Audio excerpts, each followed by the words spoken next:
Welcome, everybody. We are honored today to have Chenyan give her talk in the weekly Cyber Policy Center workshop. Welcome to everybody online and everybody here in the room on this rainy day. Chenyan's going to talk about the evolving role of AI in political news consumption, the effects of algorithmic versus community label on perceived accuracy of hyper-partisan misinformation. I should say that Chenyan is a postdoc scholar here in the program of Democracy and the Internet at the Cyber Center, but next year we'll be joining Northeastern, where she'll be in the School of Journalism and Computer Science. So welcome, Chenyan Jha. Thanks, Nate, for the introduction, and thanks everyone for coming, even though it's raining outside. So my name is Chenyan Jha, and I'm a postdoc at Stanford PDI. Today, it's great to be here to talk about the evolving role of AI in political news consumption, especially in the context of hyper-partisan misinformation. So algorithms are influencing and reshaping the media. As we all know, social media platforms have been using misinformation detection algorithm to detect harmful or misleading information. So it offers the possibility to detect misleading or false information at a larger scale and at a higher speed. And social media platforms have also been using content moderation algorithms to help human content moderators to detect harmful or toxic information, and also to penalize users for their abusive behaviors. We also see news aggregators like Google News, as well as big news media organizations to use this news ranking algorithms to recommend news, either based on people's past activity, like news consumption activity, or either based on the content.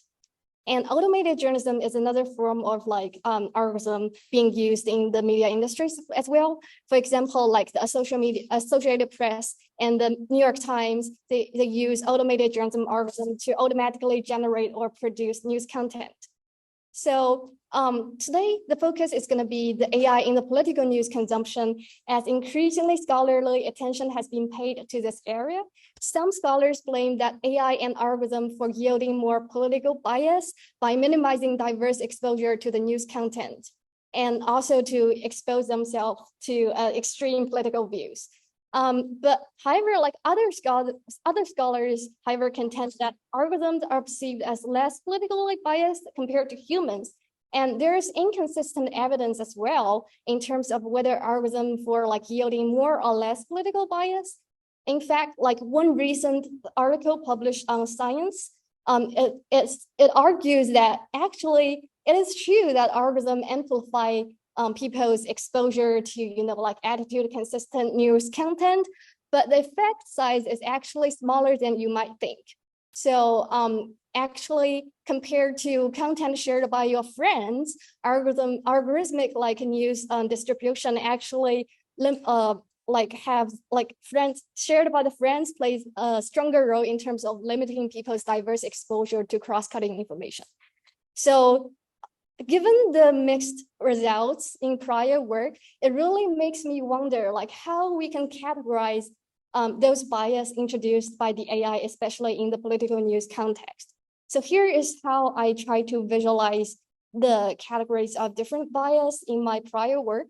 So basically, we all know that, like I mentioned before, automated systems are increasingly recognized as reflecting existing societal bias or even introducing new bias, right? So I'm trying to categorize those bias into three categories. The first one is introduced by this human perceptual bias. As we all know, people may have this confirmation bias due to their pre-existing attitudes, right? And it's likely they also have this pre-existing attitudes towards algorithm. For example, some people may have the stereotype of when information is distributed or disseminated by algorithm, it must be objective or politically unbiased than information distributed by other humans or by media sources. And this I define that as perceptual bias by humans. And another bias is more of in the maybe NLP or CS content. So the bias comes from the data, right? So for example, if the training data set is biased itself, when the data is trained by, when you have more data from the liberal leaning media source versus conservative media leaning source, then the data is biased. So And also, our algorithm may have this processing bias as well as the presentation bias. So that I call like data bias. And another bias is more of like an HCI, like human interaction. In the human interaction field, I call that system bias, which is like presentation bias. So when the system is not transparent and not explainable, such bias may displayed to the users when they try to interact with the system.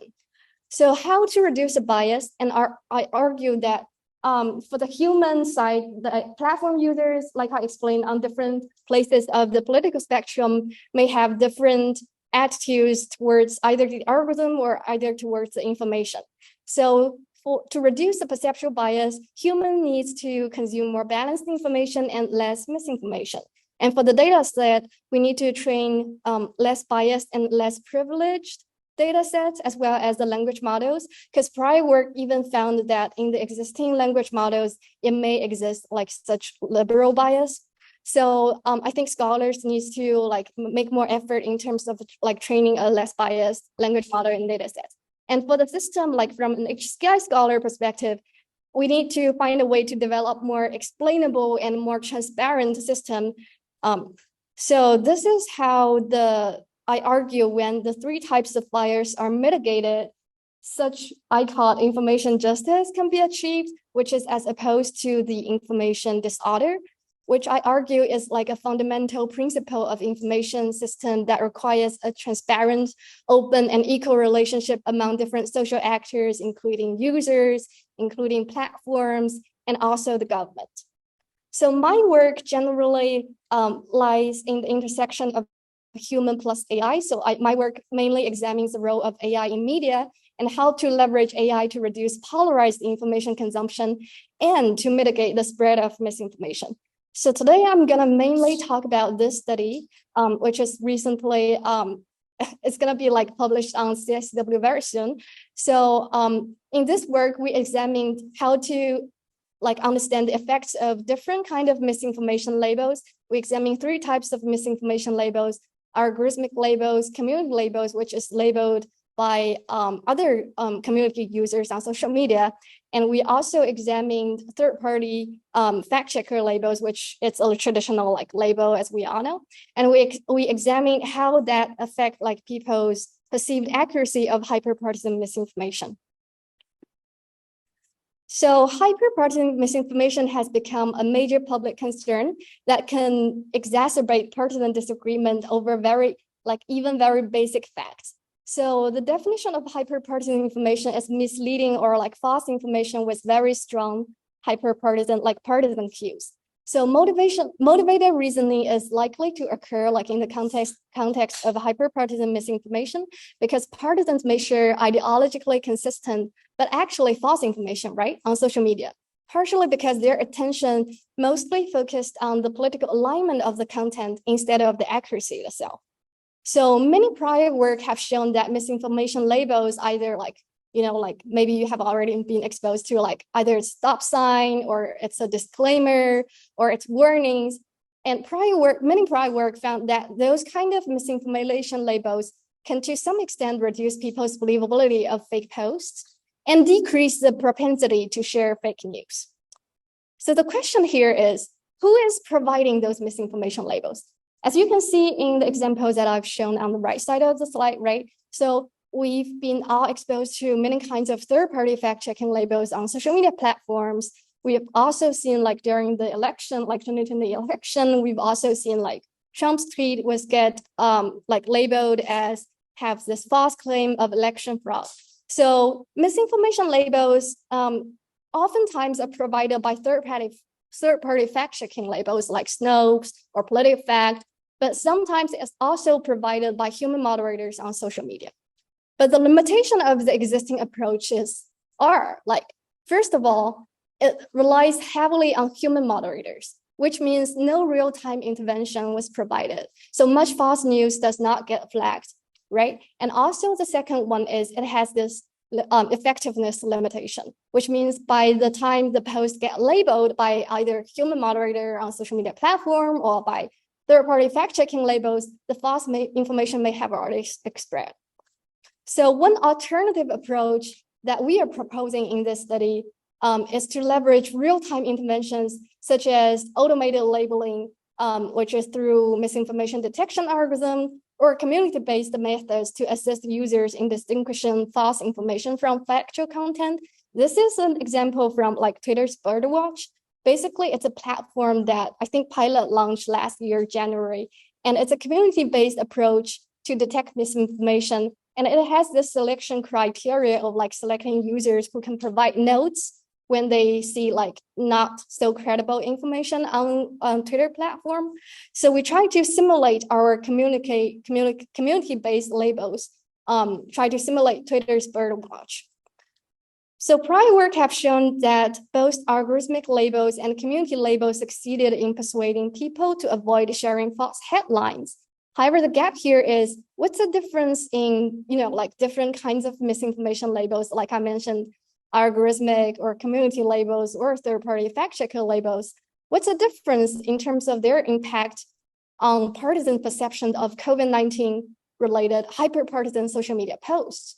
So I want to emphasize that here, why I emphasize social media posts is because like the majority of prior work in misinformation, they try to test the stimuli using the headline instead of social media posts. So we argue that this is one of the novelty of our study. So our goal here is to examine the following overarching questions. The first question is, can misinformation label reduce partisans' perceived accuracy and believability of fake posts? And do different types of misinformation labels, like I said before, exhibit different levels of influence on partisans' perceptions and sharing intention of false, especially political posts? And also, like, how will partisans perceive different misinformation labels differently? So building on the prior work, our first hypothesis is that all the three labels will be effective in terms of reducing people's perceived accuracy of fake posts, regardless of the source ideology. And we also argue that because prior studies have provided initial evidence that people's perceptions of news bias may be attenuated when news is attributed to the machine cue, like I mentioned before.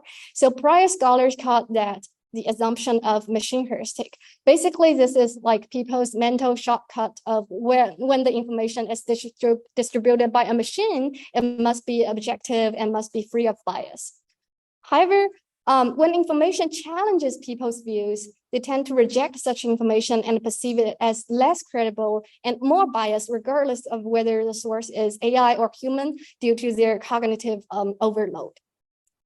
Therefore, our second hypothesis, like H2A, predicts that for posts that aligns with people's beliefs, the algorithmic misinformation labels will be more effective in reducing people's perceived accuracy of fake posts than community labels based on the assumption of machine heuristics. And our H2B, on the other hand, predict that for posts that do not align with partisans' belief, there will be no significant difference between the two labels. So our third hypothesis basically tried to argue, it's also based on like prior work that suggests that third-party fact-checkers labels were still the most effective among misinformation labels. Therefore, we further predicted that either for the posts that align with people's belief or do not align with people's belief, third-party fact-checkers label will be most effective among three labels that we mentioned in this study. So to examine the previously mentioned hypothesis and RQs, we conducted this 4x2 between subjects online experiment. So basically, we manipulated the label type. As I mentioned, we also have a control condition with no labels, and we also manipulate the post ideology. And I'm going to talk a little bit more about like how we manipulate the post ideology later. And each participant was randomly assigned to one of the 8 conditions and were asked to read 12 posts in total. So here is our label design. Basically, I'm going to show the website interface a little bit later, but you can see that we provide not only the label itself, but also a short description of what is algorithmic label and what is community label, so that we can make sure that our participants know what the meaning of the labels are. So in total, we recruited like more than 2,000 participants through cloud research, which is more like an advanced version of MTurk. And we also ruled out people who had moderate political views, under the age of 18 failed the recall. So one thing that I want to mention here is, since the label plays a very important role in our study, so we really value the whether they can successfully recall the source of the labels. So that's why that we try to rule out all the people who failed the recall in our study. And the average age of our participants is 40, and about half of them are female. So we use 6 true and 6 false COVID-19 related posts. And we also use people's political candidates' bio to be our source to indicate and manipulate the post ideology. We also randomly assign gender neutral names and bios to the political candidates. Our manipulation check was successful by doing a pre-test. So here's how our website interface looks like. So you can see we developed this website prototype, try to simulate the Twitter platform actually. So you can see when people hover over the labels, it will give you a description of what the algorithmic label is. And we also have several questions. Like I mentioned, we have the recall question just to ensure that our participants saw the label and can successfully recall the label. We also have several attention check questions to make sure that people are paying attention. So here is the interface of our main experiment. So you can see we try to simulate, like I said, simulate Twitter, and those with labels underneath indicate those are false information labeled by either, it depends on the condition they're assigned to. So if they're assigned to the algorithmic label condition, they will see labels provided by algorithm.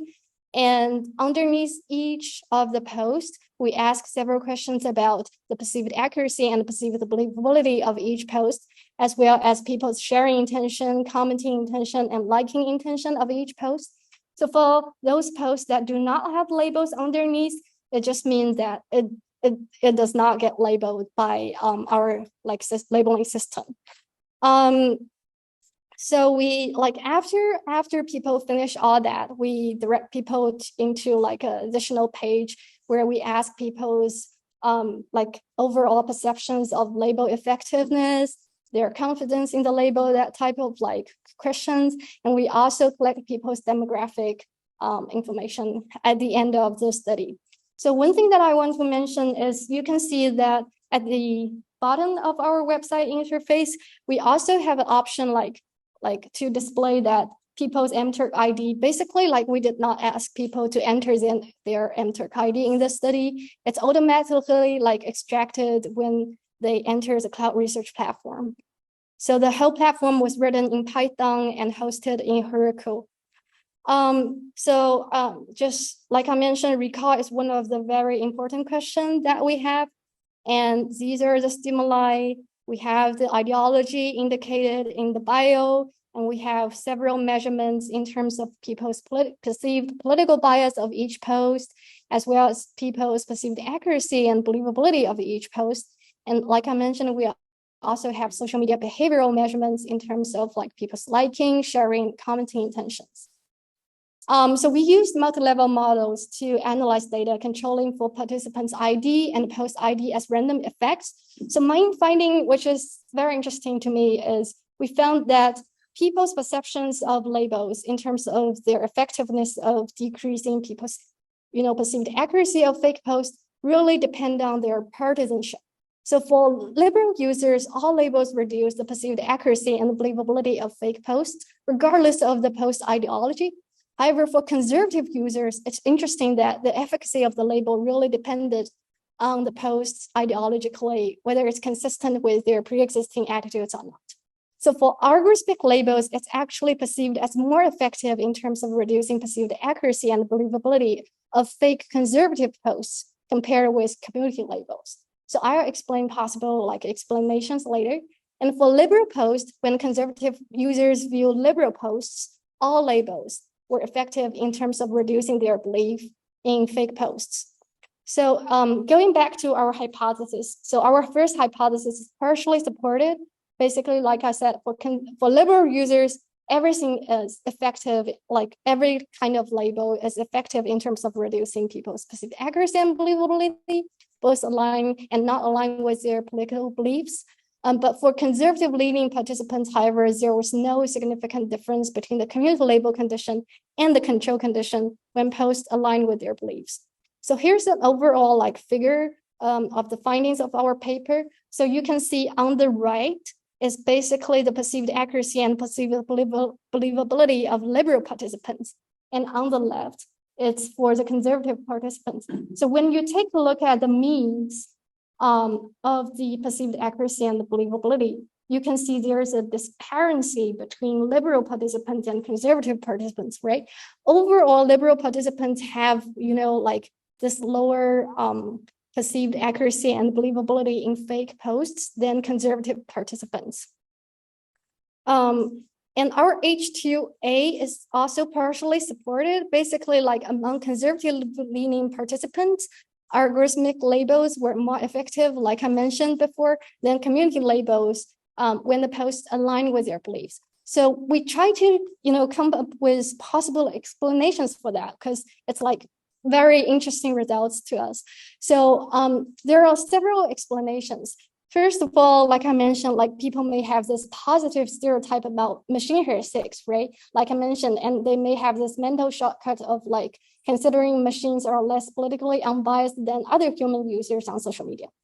But what is more interesting to us is conservative participants compared to liberal participants, they may have this higher mistrust of other social media users. This is actually consistent with many other prior work that we found. So like recent work, I think one is from a meta study that's recently published Nature Communications, also by Penny Cook and David Rand, I believe. I think they found that overall conservative participants have this lower trust in terms of like information overall at baseline. And there's also another study trying to like do meta-analysis. And they also found that compared with liberal users, conservative users may have like higher mistrust towards like other humans. And this may lead to their positive machine heuristics. So here's a table when we do a pairwise comparison. As you can see, like in the first category, when conservative participants view conservative leaning posts, there is a significant difference between the algorithmic and community labels. We also have other like main findings in terms of our H3 and H4. So basically, we found that algorithmic labels performed as well as third-party fact-checking labels based on our results. But I really want to say that like future work may want to like replicate our study design to see if this effect is consistent in terms of like other contexts, maybe in other topics like, instead of just COVID-19 context, maybe in the science topic or like maybe in the culture context. And also we found that algorithmic and third-party fact-checker labels reduced people's perceived accuracy and belief in fake social media posts, regardless of source ideology. But community labels reduced only liberal users' beliefs in fake posts, regardless of source ideology, but not for conservative users. So we also have like other interesting findings. So one is we found this significant main effect, but overall it's a like very small but non-neglectable like effect size. Basically, we also found the effect of labels on sharing and liking intention, but there's no main effect on commenting intention. And we argue this may due to like people have this, like overall like lower commenting intention on a post compared to sharing and liking. And we also found that for both conservative and liberal participants, algorithmic were overall perceived as significantly more effective, politically unbiased, objective, and mechanical than community labels. For conservative users, we also found algorithmic labels were even considered to be more politically unbiased, objective, and mechanical than the third-party fact-checker labels, which may also explain the reason why we found that community labels was least effective in terms of reducing people's perceived accuracy and perceived believability. So we think our work demonstrates that this theoretical implications. Basically, our work demonstrates previously under-researched algorithmic versus user-based misinformation detection approaches, and we found positive results in terms of those approaches. Real-time, interventions are also effective in dissuading social media users. So we are excited about that result. And we also shed light on differing effects of various misinformation labels, not only the traditional third-party fact checkers label, but also like the real-time interventions, like I mentioned, but the effect really depends on the partisan alignment. We also broadened the field of misinformation studies by examining social media posts instead of news headline, and also by trying to simulate the real, like Twitter environment to increase the validity of our study. Practically, we also argue that because Twitter is launching this birdwatch pilot in like January 2021, and I think like more and more people get involved in the process, you can even sign up for like birdwatch if you are enthusiastic about like being a community user to detect misinformation, to help the community, help democracy.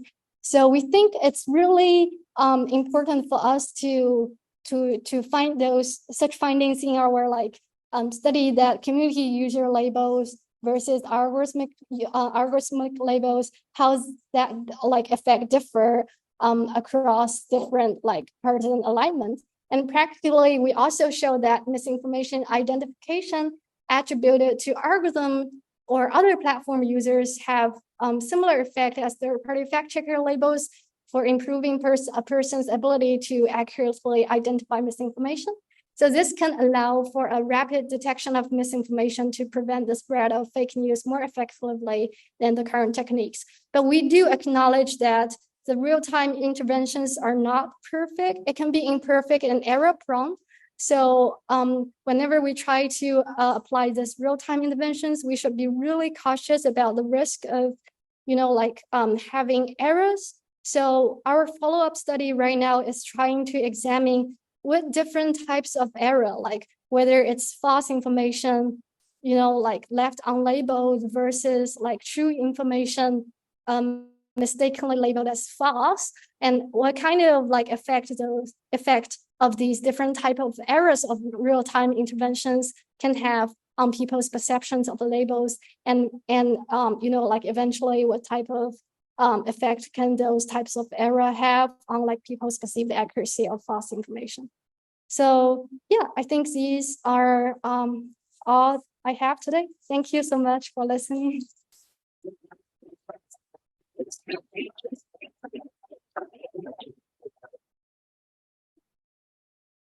This down here so we can be heard.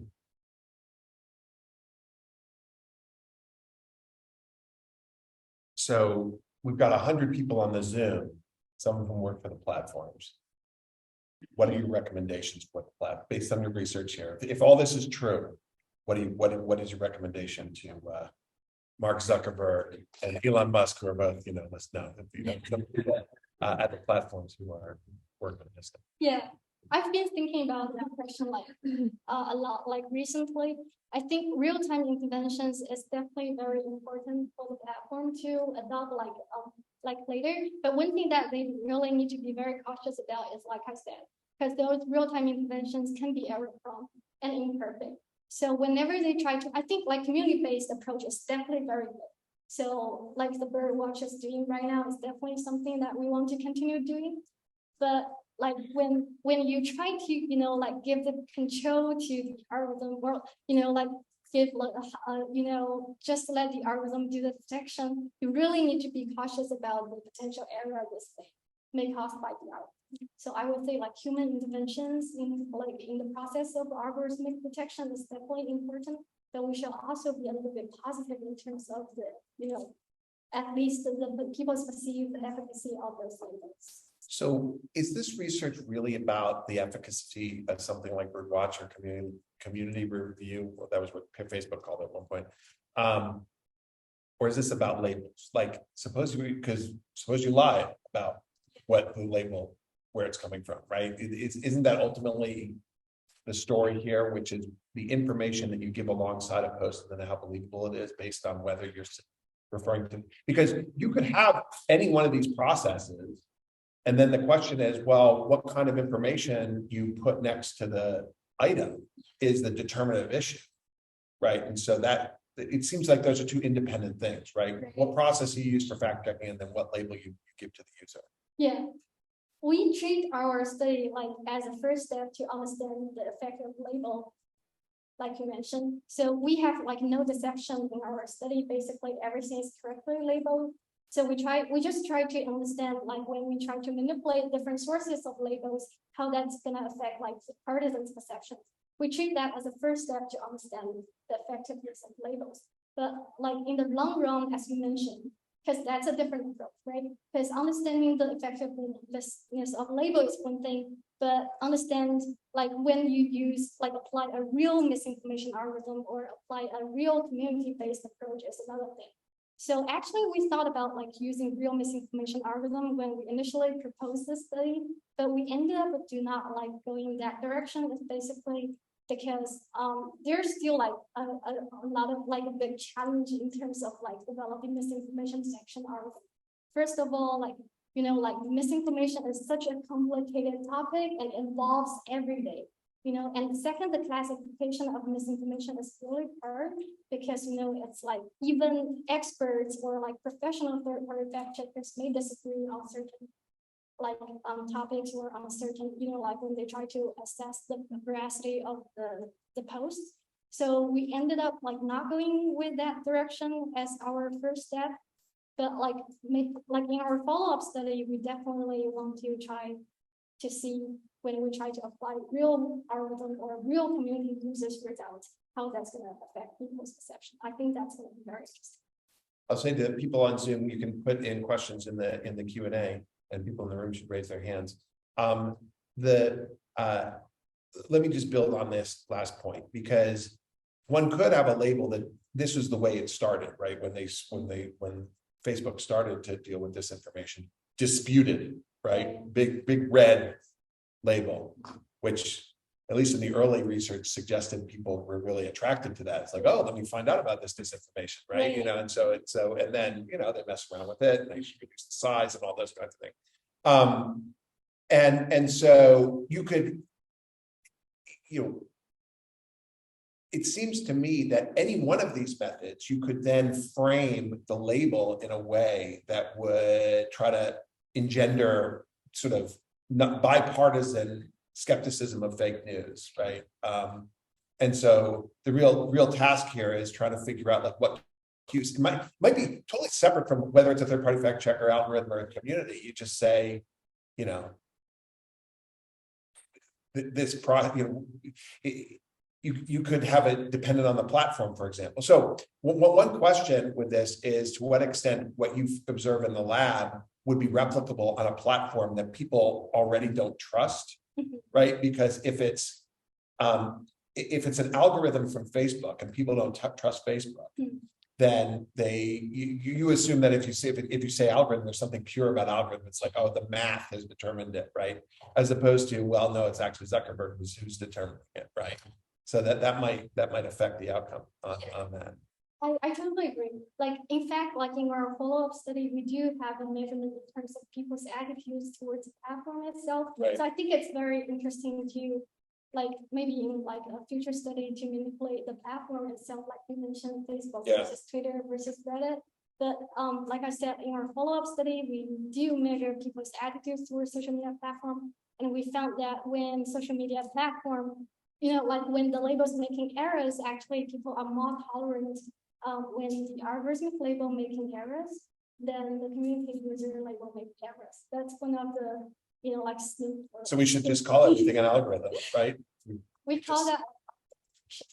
Yeah. Well, I think that the liberal conservative difference on that is, I mean, as you say, it may be that conservatives distrust other social media users, or they distrust platforms in general, that what might be happening behind the curtain.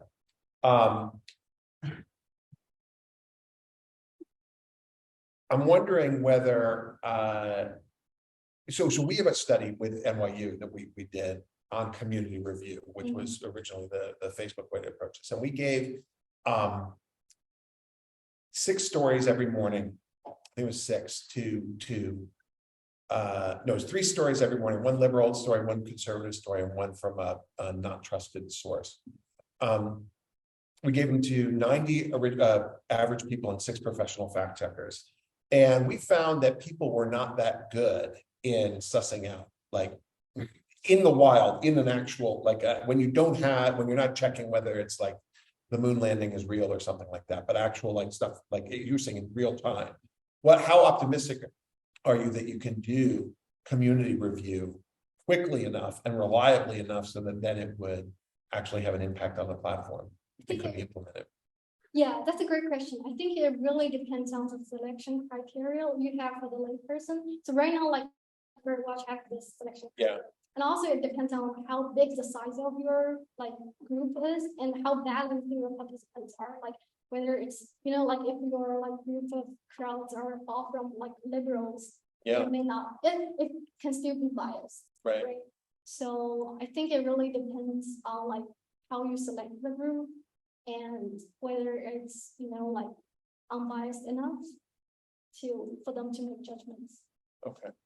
Yeah, I mean, I became very skeptical after I said, by the way, we've got 4 papers, one that came out in the Journal of Trust and Safety, the first issue. One thing we also found, now you're right, these were not like professional. Well, we did professional fact checkers, who disagreed a lot of the time. And then we did average people, and the average people also disagreed a lot of the time as to whether something was true or not, because in the first day when a story is out there, it's not a lot of information. Then this is a forthcoming paper we taught them how to search for it. We said, go and search. Turned out they became less reliable because they would find false confirmation for false stories, right? And so they would end up confirming their bias. All right, any hands in here? Otherwise I'll go to the Zoom. All right, so here's one question. Bruce Crawford, does the study allow you to speculate about any differences in beliefs and conspiracy theories depending on the social media consumers' political leanings and their willingness to trust warning labels? In other words, did you try using any conspiracy theory items in your examples presented to study participants? Short answer to that, not for this study. Mm-hmm. Everything is like misinformation, COVID-19 related misinformation. We did not like examine conspiracy. Well, was it COVID? But what kind? But they were the items. So the items were like verified either to be true or false, like based on third-party fact checkers or based on like WHO, FDA, those kind of like authoritative sources. The liberal and conservative, someone asked a question, how do you define and differentiate liberal versus conservative? Do they self-identify or how did you do that? Yeah, so that's a very interesting question because we ask people to self-identify through cloud research, and they have this, system where you can, actually ask people to pre-identify themselves before you ask them to enter the study or not. So we ended up like ruling out a lot of moderate people who hold moderate views before they even enter the study. All right, so there were only liberals and conservatives, not moderates. Yeah, not moderates in the following batches of our study. We do have several in the first batch of the participants. Okay. So one question: do you have a sense on how best to construct a system of community review from this? Like if you were in charge of Birdwatch right now, right, what would you be telling? And it's sort of my first question, but in a different way. Like what, particularly on the kind of crowdsourced fact checking, how would you do it? I think training is definitely a very important step. So I think we are gonna show the standard of community standard before they try to write down notes and try to put their labels on the information. And then I think regulation is also a very important process. So basically people needs to maybe work with each other, working with people from the other side of the political ideology, and trying to see what's the difference between their labels or their notes to the community. I think that's a very important step. So if you were to try to design a system that would most appeal to conservatives and liberals, right? The bipartisan system of fact checking or whatever, what is your recommendation to the platforms? That's very interesting. So I just read one study. Actually, they try to manipulate whether the system is designed as interactive versus transparency versus non-transparency. And they found, this is for content moderator, but I think the gist here is very similar. So basically they found in the interactive and the transparent system where people can try to, select, for example, like different keywords of the content moderation they want to do, as well as they can kind of exclude the data set, or like include or exclude data set. It really helps them to kind of feel engaged and empowered and kind of like increase their trust in the platform. So I think the idea here is when we try to develop these kind of systems, we really need to make it very interactive and transparent so that users can kind of feel like they're empowered and they're engaged in the whole process.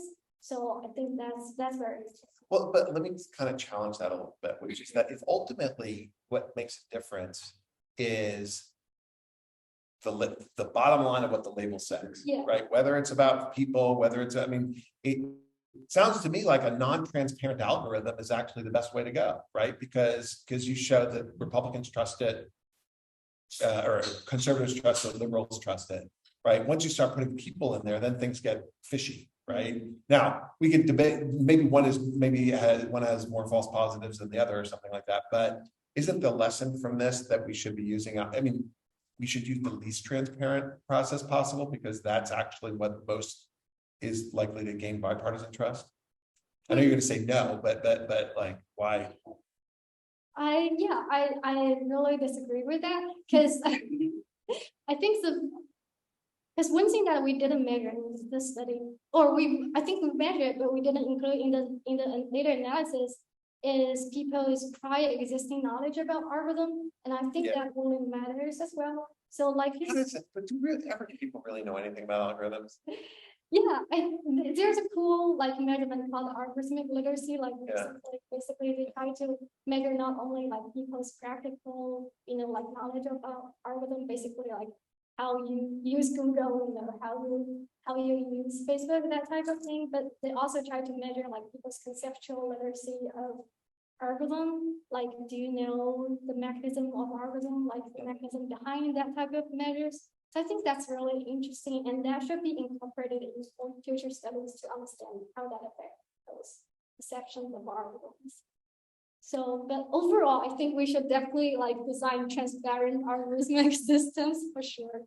Right. Well, but part of the difficulty here is that the more transparent you are, the more open to charges, I think, of political bias. So think about like the training data set or something like this. If it turns out, suppose we live in a world where it's more likely that conservatives believe that climate change isn't real, that COVID is a hoax, and that election fraud happened, right? I think we live in that world, right? And if that's true, and you say, all right, we want a representative crowd to kind of do content moderation or do the labeling. Well, is that going to give you better answers in terms of the accuracy of the labels than you would if you did some kind of algorithm?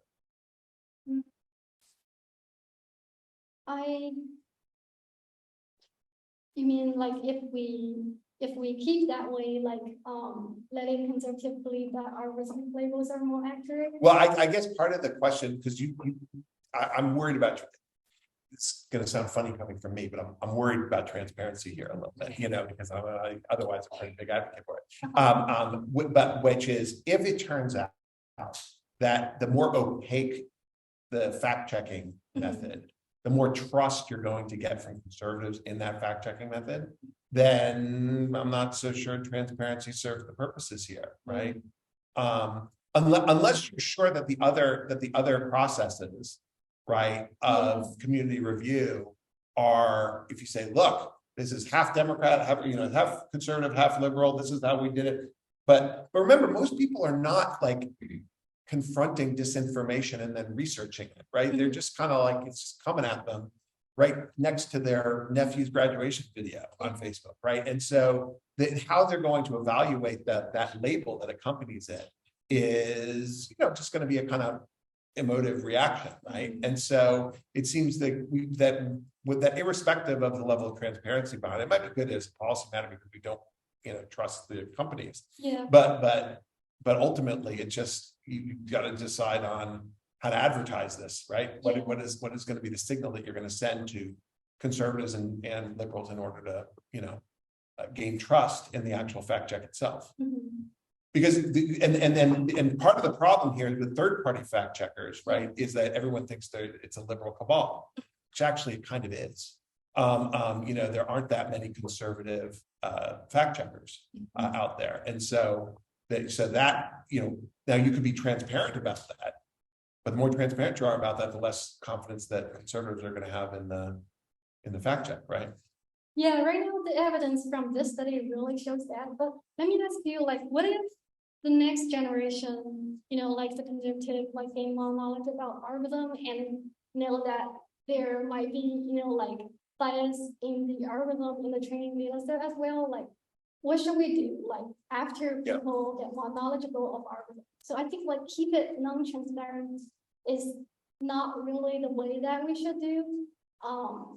So yeah, I'm debating with this question. I think it's very interesting, but I guess I can only speak from this results that maybe implicate that conservative might have this, less knowledgeable about the algorithm, but whether we should, therefore keep it more less transparent, I'm still really doubtful. Well, but there's the human moderation side, and then there's human versus algorithmic, and then there's transparent versus non-transparent, right? And it's not what would transparency with an algorithm look like here that would be actually understandable to the user who's seeing these labels? So one thing that we can be transparent is like how the algorithms are trained. For example, like I said, like whether the data is from a balanced data set from both liberal and conservative leaning media outlets. That can be something that we can be transparent about. And the other thing that we can be transparent is error rate. For example, like misinformation detection algorithm really don't have a very high accuracy rate right now. Maybe something towards 70% or even lower. So that's something that we need to warn users before they start using the algorithmic verified results. So those are the things that I think we should be transparent of. Okay, here's Herb Lynn, here at Stanford, asked this question. What would you recommend in an environment when one set of users says Trump received more votes in 2020 and another set says Biden received more votes in 2020, right? And so if for that kind of claim, is there reason to prefer one kind of fact-checking method over another and one kind of label over another? That's a great question, because in terms of those with high societal impact, like election news, I think really the best approach right now is fact-checker labels from platform itself, because when you make mistakes of disputing information like that, it really cause very severe societal consequences. So I think right now it should be we should still be very cautious applying those real-time interventions in the real world, especially in the big events like elections. Okay. All right, last Zoom question is, do you expect that the results of your study would have been different if you had controlled for automated journalism versus human written news?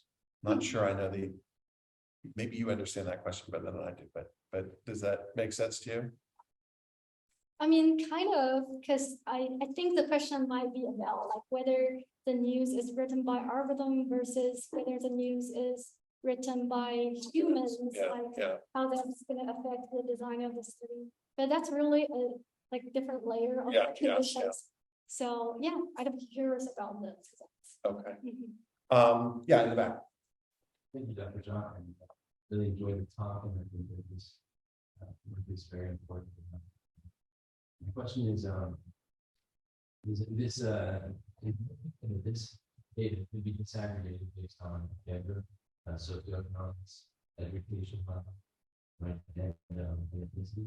And what was the reason behind aggregating solely on political self-identification? Let me repeat it for the viewers at home, which is that if you were to disaggregate your data according to race, socioeconomic status, gender, and some other characteristics, what might you find, and what was the rationale for specifically just disaggregating according to liberal and conservative?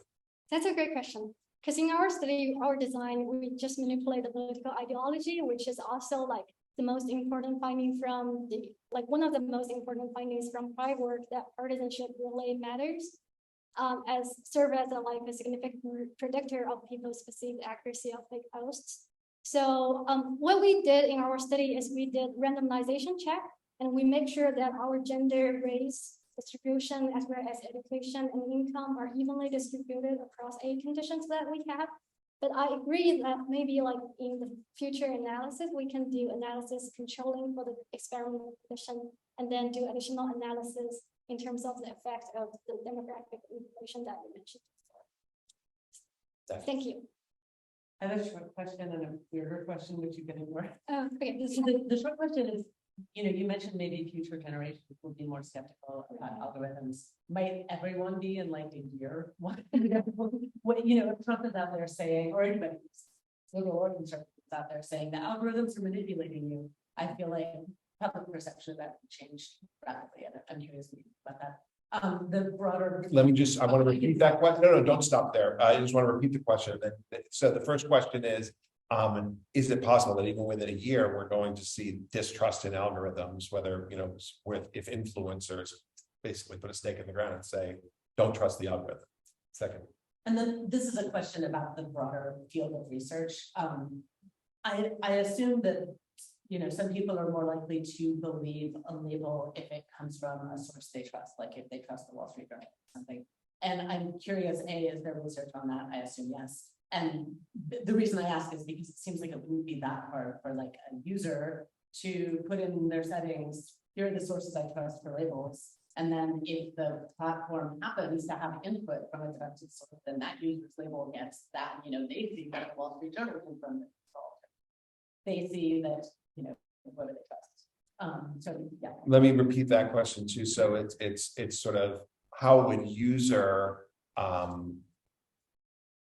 manipulation of the dials and knobs on a platform fit into, I think, the way that maybe you're thinking about this. That might not represent the trusted source. Yeah, right. If you allow users greater power to choose trusted sources, how might that? So the first question is distrust of algorithm. If someone's basically starts advertising distrust of algorithms or saying that, how would that affect the research?